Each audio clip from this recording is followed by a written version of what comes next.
Մեկ Renault Arcana եւ 10 միլիոն դրամ։ Vivaroy դեպոզիտիվ ակցիան վերադառնում է։ Խաղացեք հաճույքի համար։ Armenpress լրատվական գործակալության մամուլի կենտրոնում այսօր հյուրընկալել ենք աշխատանքի եւ սոցիալական հարցերի նախարարի տեղակալ Տաթևիկ Ստեփանյանին։ Բարև ձեզ Տիկին Ստեփանյան, շնորհակալություն, որ այստեղ եք։ Բարև ձեզ։ Մենք այսօր խոսելու ենք հաշմանդամության կարգի տրամադրման ընթացակարգից, որը վերջերս նաև բարելավել, ինչպես նաև պրոթեզավորման ոլորտի բարեփոխումներից։ Խնդրեմ Տիկին Ստեփանյան կներկայացնեք ինչ արդյունքներ ունենք այդ գործընթացում, արձագանքներ կան, արդյոք ընդհանրապես գործընթացն ինչպես է գնահատում։ Բարև ձեզ, շնորհակալ եմ հարցի համար։ Ներկայացնեմ շատ հակիրճ պրոթեզավորման նոր ընթացակարգի մասին տեղեկատվություն տրամադրման տեսանկյունից կառավարության որոշումով սահմանված պրոթեզավորման հատուկ ընթացակարգ է նախաձեռնել աշխատանքի սոցիալական հարցերի նախարարությունը առհասարակ տեղեկացնեմ մեզ լսողներին, որ աջակցող միջոցներ, պրոթեզներ, օրթեզներ, քայլակներ, սալակներ, այդ բոլոր աջակցող միջոցները տրամադրվում է պետական հավաստագրերի հիման վրա եւ այդ հավաստագրերը տրամադրում է աշխատանքի սոցիալական հարցերի նախարարությունը։ Հատուկ ընթացակարգի համաձայն ստեղծվել է հատուկ ինտերդիսցիպլինար բազմամասնագիտական խումբ, որը որ բաղկացած է նեղ մասնագիտական խմբերից, օրթոպեդ, վնասվածքաբան, վերականգնողաբան, էրգոթերապիստ, տարբեր նեղ մասնագետներ, ովքեր որ շատ բարձ բառերով ներկայացնեմ, շրջայցեր են կատարում, բացի տեղում անձի ֆունկցիոնալության գնահատումը իրականացնելը, նաև կատարում են տեղանքի գնահատում, վեր են հանվում նրա մասնագիտական կարողությունները, ընտանիքի նաև ամբողջ կարողությունները, որպեսզի հետագայում տրամադրվող ծառայությունները լինեն համալիր։ Եթե դուք պրոթեզավորման անդրադարձեք, նաև կարելի է անդրադառնանք հաշմանդամության կարգի տրամադրման գործընթացին։ Աշխատանքային խմբերը, եթե չեմ սխալվում, իրենք էին այցելելու պատերազմում վիրավորում ստացած անձանց, այս գործընթացն արդեն իրականացվում է։ Ինչ որ խնդիրներ վերհանել եք, միգուցե հենց շահառուներ իրենք են առաջարկություններ ներկայացրել եւ փորձում եք վերանայել կամ ավելի բարելավել գործընթացը, ինչպես է կատարվում։ Շատ լավ, ուրեմն հաշմանդամության խմբերի սահմանման համար առհասարակ միշտ եղել են տնայցերի գաղափարը, եթե շահառուն ինքը հայտնում է ցանկություն մասնակցել, որպեսզի փորձաքննությունը իրականացվի իր տանը, փորձաքննությունը կարող է իրականացվել իր տանը։ Քանի որ տվյալ պարագայում շահառուները վնասված, խեղում կամ վիրավորում ստացած զինծառայողներ էին, մենք մի քիչ այլ ընթացակարգով նաև նախնական այցեր ենք իրականացնել, բժշկա սոցիալական փորձաքննությունը իրականացվում է խմբերի կողմից, հանձնաժողովների կողմից, այդպիսիք մի քանիսն են, տասնյակ եւ ավել, որոնք որ շրջայցերի միջոցով փորձաքննություններ իրականացնում են թե ԲՍՓ գրասենյակներում, թե հիվանդի տանը, թե հիվանդանոցում ըստ իր գտնվելու վայրի ու ըստ իր ցանկության։ Իսկ ունեք վիճակագրություն, թե վերջին պատերազմով պայմանավորված մինչ այժմ քանի անձի է շնորհվել կամ տրվել հաշմանդամության կարգ։ Այո, ունենք հաշմանդամության խմբեր սահմանվել են մինչ երեկվա տվյալներն եմ ասում թարմացված, առաջին խումբ ստացել է 82 անձ, երկրորդ խումբ 173, երրորդ խումբ 335, անաշխատունակության թերթիկի ժամկետի երկարացում եղել է 21 անձի համար եւ 150 անձի հաշմանդամություն առհասարակ չի սահմանվել։ Այսինքն այն հանգամանքը, որ մարդը առաջնային օղակից բժշկական օղակից ուղեգրվում է դեպի ԲՍՓ փորձաքննություն, դա դեռևս պարտադիր հիմք չէ, որ նա ստանալու է հաշմանդամության խումբ։ Այս շատ կարևոր հարց է, որին ես ուզում եի անդրադառնալ։ Եթե հաշմանդամության խումբ չի ստանում, բայց ամեն դեպքում հնարավորությունների սահմանափակում ունի ինչ-ինչ պատճառներով, այդ խմբերին ինչ որ ձևով դիտարկում եք, ընդգրկում եք այլ ծրագրերում կամ ուղղորդում եք։ Տեսեք, խումբ ստանալ կամ չստանալը պայմանավորված է մարդու այդ պահին ունեցած կայուն խանգարման կամ խեղման հիմքով, ու հաշմանդամության խումբ սահմանում են կենսագործունեության սահմանափակման հիման վրա, տարբեր աստիճանների սահմանափակումներ կան, հիմա շատ մասնագիտական տենց անդրադարձ չկատարեմ դրան, բայց եթե ձեր հարցը ուղղված է սոցաջակցության, վերջին միջոցառումը, որը որ համատեղ պաշտպանության նախարարության հետ արվում է, իհարկե ավելի մասնագիտորեն կանրադառնան մյուս գործընկերները, բայց այս պարագայում որոշակի աջակցություն սեպտեմբերի 27-ից անձեռնեցված ռազմական գործողությունների մասնակից հաշմանդամություն չունեցող կամ երրորդ խումբ ունեցող կամ դեռ չունեցող անձանց համար 500,000 դրամի աջակցություն է, որին որ կարող եք հետո ավելի մանրամասն հարցում անել, եթե արձագանքի կարիք կա հավելյալ ինֆորմացիայի ստանալ նախարարությունից պատասխան։ Իսկ ունեք թվերը ավելի բացված, թե ինչ տարիքային խմբեր են։ Հիմնական երիտասարդներ են, թե ավելի բարձր տարիքի մարդիկ էլ կան հաշմանդամություն ստացած։ Իրականում էլի հարցման հիման վրա դες կարողանանք անդրադարձ կատարել պատասխանել, բայց ընդհանուր թվերի մեջ հիմնականում ժամկետային զինծառայողներ եւ այո։ Եթե շատ լավ, անդրադառնանք պրոթեզավորման գործընթացին, դուք նշեցիք, որ բազմամասնագիտական խումբը շրջայց է կատարում եւ կարիքների գնահատում է կատարում, ոչ միայն տվյալ անձի, այլև այն միջավայրի, որտեղ որ բնակվում է, դրանից հետո ինչ գործընթաց է հետևում։ Այ օրինակ միջավայրը գնահատեցինք, ենթադրենք հարմարեցված չէ սայլակով է այդ մարդը լինելու, դրանից հետո ինչ աջակցության գործընթաց է հետևում։ Տեսեք, քանի որ պրոթեզավորման գործընթացը ինքը մի քիչ ավելի երկար գործընթաց է, քան մենք ունենք դրա մասին պատկերացումներ, առհասարակ, հա, հիմա այս պահի դրությամբ օրինակ արդեն իսկ կատարվել է բազմամասնագիտական խմբի կողմից գնահատում 99 անձի, այսօր երեկոյան այդ թիվը մի քիչ ավելին կլինի, բազմամասնագիտական խմբերի գնահատումից հետո արդեն ներկայացվում է եզրակացություն,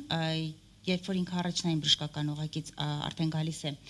մեզ մոտ, այնտեղ տրվում է եզրակացություն էպիկրիզ, որ ինքը նաև պրոթեզարանում է հաստատվում այդ էպիկրիզը մեր բժշկասոցիալական բուժատեխնիկականի կողմից, որ մարդը պատրաստ է կրել առաջնային պրոթեզ։ Առաջնային պրոթեզը դա բուժամարզական պրոթեզներն են, որոնք որ տրամադրվում են մինչև 1 տարի ժամկետով, որը նրա համար է, որպեսզի մարդը կարողանա ադապտացվել հիմնական արդեն պրոթեզի կրման գործընթացին։ Եթե ավելի լայն սպեկտրով անդրադառնամ, տեսել եք երևի ներկայացրել ենք մի քանի այդպես ռիփորտներ մեր արած գործունեության մասին, հա, կատարվում է ամբողջ ընտանիքի սոցիալական կարիքի գնահատում, մարդու կենսագործունեության պայմանների եւ այլնի, դրանից հետո բնականաբար պիտի տրամադրվեն նաեւ այն բոլոր հարմարեցումները, աջակցող միջոցները։ Այս գործընթացը մենք պրոթեզավորման նախաձեռնել ենք նաեւ ՄԱԶԾ մեր գործընկերների հետ, իրականացնում ենք համատեղելով բոլոր այս ուղղությամբ կատարվող գործընթացները, որպեսզի վերածածկեր չլինեն, որը որ շատ կարևոր է ևս։ Եթե կարելի է օրինակ մի օրինակ կբերեք, ենթադրենք, չգիտեմ, տանը թեքահարթակ կառուցելու անհրաժեշտություն կա, միգուցե, չգիտեմ, սանհանգույցը վերանորոգելու անհրաժեշտություն կա, միգուցե վերապատրաստման անհրաժեշտություն կա, որպեսզի այդ մարդիկ հետո հեշտությամբ ինտեգրվեն։ Օրինակ, ինչ է արվելու։ Մի քանի օրինակ կխնդրեմ։ Տեսեք, աշխատանքի սոցիալական հարցերի նախարարությունը, քանի որ մի քանի սպեկտրներով է պատասխանատու, հա, անձի սոցիալականացման գործընթացի հետ կապված, օրինակ զբաղվածության ոլորտում իրեն ինտեգրելու, վերաինտեգրելու կամ ներառելու գործընթացի մեր գնահատման թերթիկների հիման վրա վերհանած կարիքները արդեն համապատասխանաբար փոխանցվում են մնացած մյուս ստորաբաժանումներին, մյուս նախաձեռնություններին, մեր եթե դրանք բացառապես աջակցող միջոցներ տրամադրելու հետ են կապված, օրինակ դուք ասացիք սայլակի տրամադրում, չգիտեմ, հենակների եւ այլն, հա, որովհետեւ նույն նախապրոթեզավորման փուլն անցած ու արդեն իսկ բուժամարզական կրողանձը կարող է կարիք ունենալ օրինակ թևատակի, հենակների եւ այլնի, հա, դրանք բացառապես տրամադրվում են հիմնվելով իր վերականգնողական անհատական ծրագրում գրած ցուցումների, որը եւս տրամադրում են ԲՍՊ-ն երրորդ ժամկետում փորձակնություն անելուց հետո։ Դրանից հետո արդեն ձեր ասած վերակառուցման եւ այլն դրա հետ մենք համատեղ մի շարք կազմակերպությունների, դոնորների մեր միջոցներով նաեւ որոշակի հուշագրեր ունենք արդեն դրանք վավերացման sense փուլում ենք, փուլում ենք ու գնալու ենք այդ արկետ դրանք լուծելու։ Այս этаպում դեռ կատարվում է կարիքի գնահատում։ Մինչև կարիքի գնահատումը ամբողջապես չկատարվի, մենք գործողություններ ձեռնարկել չենք կարող։ Այս փուլը կարիքների գնահատման փուլն է։ Շատ լավ։ Իսկ ունենք տվյալներ, թե ներկայում քանի անձ ունի պրոթեզավորման անհրաժեշտություն։ Այս պահին ձեր իրականացրած գնահատումից մենք այդ ցանկերը ստացել ենք առողջապահական համակարգում առողջապահության նախարարությունից մեր գործընկերներից խոսքը գնում է շուրջ 150 անձի մասին, որոնցից արդեն նշեցի 99-ին արդեն կարիքի գնահատում արվել է։ Կարիքի գնահատումը արվում է այնպիսի ձևաչափով, որը հիմնված է ԱՀԿ-ՖՄԴ գնահատման մոդելի վրա։ Դա այն գնահատումն է, որը որ պիլոտային մի քանի տարի շարունակ մի քանի տարբեր ձևաչափերով գործարկվել է արդեն, ու սա եւս հիմք էր գործիքակազմը կիրառելու, ստուգելու ու դրա արդյունքները նաեւ հետագայում կիրառելու այդ ձեր ասած սոցիալականացման ծրագրում ու կարիքները բավարարելուն ուղղված գործընթացում։ Իսկ այս 150 թիվը փոփոխական է, հնարավոր է առաջիկամ եւս թե արդեն ինչ ունենք սա։ Այս պարագայում հիմնվել ենք առողջապահության տրամադրած ցանկերի վրա, շուրջ 150 դեռ է։ Շատ լավ։ Իսկ պրոթեզի տեղադրումն ամբողջապես իրականացվում է Հայաստանում, թե կան դեպքեր, որ անհրաժեշտություն կա երկրից դուրս։ Տեսեք, էլի մի քիչ երևի հետ գնամ, որպեսզի գործընթացը պատկերացնենք, պրոթեզարանների կողմից գործընթացը հետևյալ կերպ է իրականացնում։ Կան մի քանի պրոթեզարաններ, Հայաստանում գործում են 4-ը, որոնք որ ունեն որակավորումը տրամադրվում է համաձայն կարգի աշխատանքի սոցիալական հարցերի նախարարության կողմից սահմանված կարգով, որոշ չափորոշիչների համապատասխանելու դեպքում։ Ու եւս 1-2-ը հիմա գտնվում են կառուցման ստեղծման փուլում, հա, որակավորում ունեցող կազմակերպությունները պետական հավաստագրերի հիման վրա, որոնք որ տրամադրում է աշխատանքի եւ սոցիալական հարցերի նախարարությունը, շահառուին տալիս է հնարավորություն գնալ ընտրել այն պրոթեզարանը, որտեղ որ ինքը ուզում է ստանալ պրոթեզավորում կամ ուզում է ստանալ իր աջակցող միջոցները բացառապես, որպեսզի չլինի ուղղորդում, թողել ենք շահառուի ընտրության։ Բնականաբար շահառուն տեղեկացվում է բոլոր գործող պրոթեզարանների, բոլոր աջակցող միջոց տրամադրող կազմակերպությունների մասին ու արդեն բացառապես իր ընտրությամբ գնում է կատարում է իր ընտրությունը։ 99 անձի վերհանած կարիքի տվյալները համադրելով, հա, նաև կարող ենք այս պահին ասել, որ դրսում պրոթեզավորում իրականացնելու կարիք չեմ կարծում, որ լինի։ Մի քիչ ավելի ինքը նեղ մասնագիտական սպեկտր է, բայց ես կարող եմ 99% վստահությամբ ասել, հա, որովհետև կարողությունները այնպիսին են պրոթեզարանների, որ մենք պատրաստի պրոթեզներ չենք ներմուծում, հա, մենք ասելով պրոթեզարանները ներմուծվում են մասեր, տարբեր կցորդներ եւ այլն, որոնք որ վերածում են վերջի վերջո մարդու կարիքին համապատասխան պրոթեզի, ելնելով այն մեր գնահատումից, թե մարդը ինչպիսի մոբիսի աստիճան ունի, ինչպիսի ակտիվություն, որտեղ է աշխատում, որովհետեւ խիստ տարբերվում է օրինակ գյուղական համայնքում բնակվող պրոթեզի կարիք ունեցող անձի կարիքը եւ օրինակ, չգիտեմ, գրասենյակային աշխատանք կատարող։ Նրանց այդ անդամահատումը ինչ մակարդակի է, ազդրի, սրունքի եւ այլն, հա, այս ամեն ինչը դրա համար էլ այս բազմամասնագիտական ինտերդիսցիպլինար թիմը կատարում է բազմակողմանի կարիքի գնահատում, որպեսզի կարողանանք ճիշտ մարդու կյանքին լիարժեք ներառվելու, ինտեգրվելու հնարավորություն ապահովել։ Այդ դուք նշեցիք հավաստագրի մասին, ինքը որոշակի գումար է ենթադրում, չէ, եթե չեմ սխալվում, եւ այդ գումարի շրջանակում անձը ինքն է որոշում, որ պրոթեզարանից ոնց ձեռք բերել։ Իսկ հնարավորություն տրվում է, օրինակ, եթե ավելի լավ որակի պրոթեզի մասին է խոսքը, ինքը հավաստագրին գումար ավելացնի, չգիտեմ, ինչ որ ճկուն է մեխանիզմը։ Առհասարակ, այո, ճկուն է մեխանիզմը, բայց այս պարագայում, քանի որ մենք գնացել ենք զինծառայողներին, հա, այս պատերազմից սեպտեմբերի 27-ից անձազերծված դեռևս այս խմբի համար գնացել ենք այլ գործընթացով, մենք անում ենք կարիքի գնահատում ու այդ ձեր ասած ինչ որ ասացիք վերաբերում է նախորդիվ գործող բոլոր պրոթեզավորման դեպքերի համար։ Այս պարագայում մենք դրա համար էլ նախաձեռնել ենք կարիքի գնահատում, որպեսզի տեսնենք, թե կոնկրետ անձին ինչպիսի ֆունկցիոնալության պրոթեզ է պետք, այսինքն մենք այստեղ գնի որևէ նախարարի հրամանով սահմանված գնի որևէ սահմանափակում չունենք։ Այսինքն գնալու ենք նրանից, թե մարդուն այս կենսագործունեության մակարդակը ապահովելու համար ինչ է հարկավոր, որպեսզի ինքը ունենա։ Առհասարակ ձեր ասած գործընթացը ինքը կիրառելի ու վերաբերելի է հաշմանդամություն ունեցող բոլոր անձանց դեպքում, այսինքն պետական հավաստագրերի շրջանակում տրամադրած գումարին լրավճար անել հնարավոր է, եթե մարդը ուզում է ավելի լավ աջակցող միջոց ունենալ։ Այս դեպքում մենք կարող ենք ասել, որ որակի հետ կապված խնդիր չունենք, ինչ որ անհրաժեշտ է պատերազմում վիրավորում ստացածներից, դա ունենում են, լավ։ Շատ լավ։ Եվ պրոթեզավորման գործընթացում մենք մասնագետների խնդիր ունենք, ներգրավվածության, ասենք փորձում ենք դրսից այլ մասնագետներ ներգրավել, կարծես թե օրերս 3 թե 2 օր առաջ մասնագետ եկել էր Հայաստան այդ գծով։ Այո, անդրադառնամ նաև հենց բազմամասնագիտական թիմում ներգրաված է եղել մեր հայրենակիցը Ռուսաստանի Դաշնությունում բնակվող, ով 1-2 օր առաջ է մեկնել արդեն զուտ աշխատանքի բերումով, բայց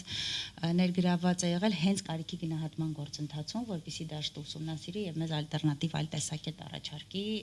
ամեն դեպքում այլ երկրի փորձ եւ այլն, այլ տեխնոլոգիաներ։ Բայց շատ ծերտ համագործակցում ենք նաև Սփյուռքի գլխավոր հանձնակատարի գրասենյակի հետ ու շաբաթվա կտրվածքով մի քանի հանդիպումներ ենք ունենում, դաշտի ուսումնասիրություն արդեն իսկ կատարել ենք, նաև ընթացքի մեջ է դաշտում արկա ու աշխատող պրոթեզարանների ունակությունների դաշտի վերլուծություն, որի հիման վրա հետո պիտի նաև քայլեր ձեռնարկենք իրենց կարողությունները նաև բարելավելու ու այս կտրվածքով համաչափ զարգացման համար այդ վերապատրաստումներ, հետագայում նաև ընթացիկ աշխատանքներ, կոնսուլտացիաներ այդ ձևաչափով Սփյուռքի հանձնակատարի գրասենյակի հետ հենց հիմա արդեն սերտ աշխատում ենք։ Պրոթեզավորումների կարողությունների բարելավման գործում Սփյուռքի մեր հայ մասնագետներին եք ուզում ընդգրկել, հա, այդ դրա համար եք Այդ թվում նաև, այո, ոչ միայն մեր հայրենակիցները, նաև արտասահմանից այլ մասնագետներ, ովքեր որ զուտ կարողությունների գնահատում եւ հետո նաև առաջարկներ են մեզ ներկայացնում, որտեղ ինչ պիտի բարելավել, նաև կլինեն այցեր նրանց կողմից մի քիչ ավելի ուշ։ Արձագանքներ կան, թե դեռ վաղ է, հիմա քննարկումների փուլում եք։ Դեռ քննարկումների փուլում ենք, որովհետև ինքը տենց մշտադիտարկման փուլ է իրենից ներկայացնում, հնարավորությունների ուսումնասիրում ու քանի որ կոնսուլտացիաներն էլ դեռ շարունակվում են, բայց ամեն դեպքում սա կոնսուլտացիաներով չի սահմանափակվելու, նաև ենթադրվում են այցեր, համագործակցություն, տեղում որոշակի զարգացումներ ցույց կտան ամեն դեպքում։ Պրոթեզավորման պրոթեզարանների հետ կապված է ուզում հարցնել, դուք նշեցիք առաջիկայում նորերը սպասվում են, ինչից ելնելով եք ավելացնում պրոթեզարանների թիվը, դա արդյոք նպաստում է մրցակցությանը, որպեսզի ավելի լավ ծառայություն մատուցվի, ավելի որակյալ եւ հաշմանդամություն ունեցող անձինք լայն ընտրության հնարավորություն ունենան։ Եկեք այստեղ մի ճշգրտում անենք, դա աշխատանք եւ սոցիալական հարցերի նախարարության կողմից իրականացվող նախաձեռնություն չէ, դա բացառապես